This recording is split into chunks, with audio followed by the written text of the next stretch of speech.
Another Rochdale rape gang has been convicted as per this BBC article. Might as well do the roll call of shame. There's nothing remotely surprising in any of this, and in less serious circumstances it would offer some comedic value. Mohammed Shahzad, 64, convicted of raping girl A and girl B, indecency with a child and procuring a child to have sex. Mushtaq Ahmed, 67, and Kasia Bashir, 50, convicted of multiple counts of rape and indecency with a child in relation to girl B. All three are literally Pakistani imports. We ferried them in and they got busy.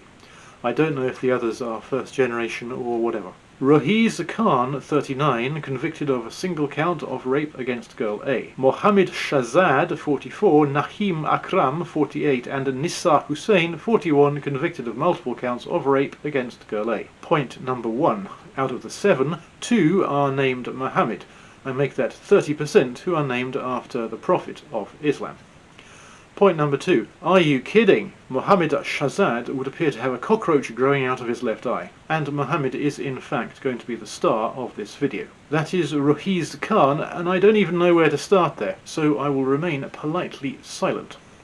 Mohammed Shahzad, as in Mr. Cockroach here. That BBC article contains a short video of extracts from their interviews with the police. I'm going to play the bit which involves him, and I'm going to run it into the next interview so you can see that I've not left anything out. Have you ever had sex with a white girl in your taxi? Sex with a white girl in my taxi? No, sorry. Taxi is a place of work, you don't do things. I have to ask the questions. No, sorry. But she states that when He figures no further in that video, but GB News had access to the full video, which obviously the BBC also did.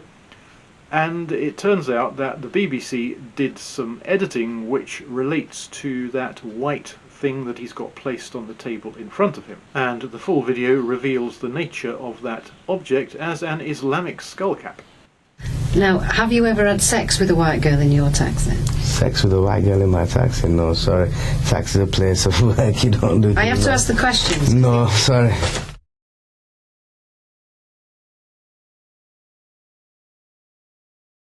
Have you ever engaged in that sort of behaviour with a woman? No. Okay. I respect women more than that, unfortunately. Well, fortunately, should I say. Did you notice on a side point, after he says, no, sorry, that female cop says, I have to ask these questions, as in, I don't want to be doing this, I don't want to be here, I just want to let you go, I adore you. That's the whole mentality of the establishment, right there on display. The skullcap apparently traces back to the founder of Islam. Following the Prophet's example, the practice is rooted in the tradition of Prophet Muhammad, who was known to cover his head during prayer and other religious occasions. So Mo Shahzad here answering questions about his child rape activities. Rather than having a pen and a notebook in front of him, he chooses an Islamic skullcap.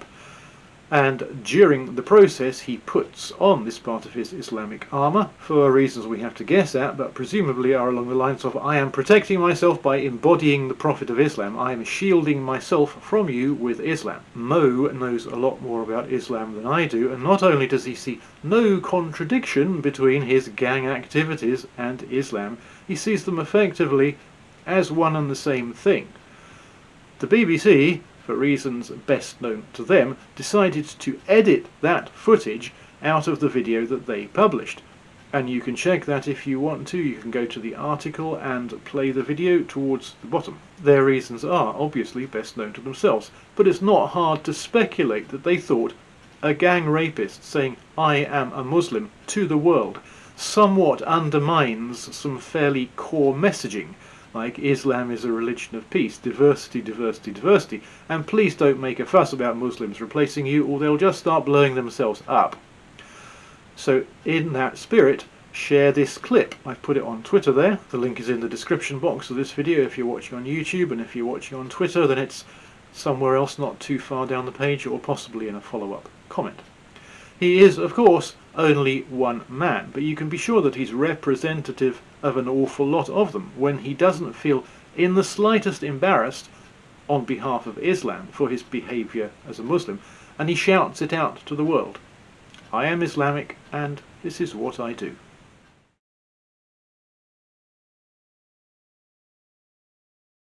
Have you ever engaged in that sort of behaviour with a woman? No. I respect women more than that, unfortunately.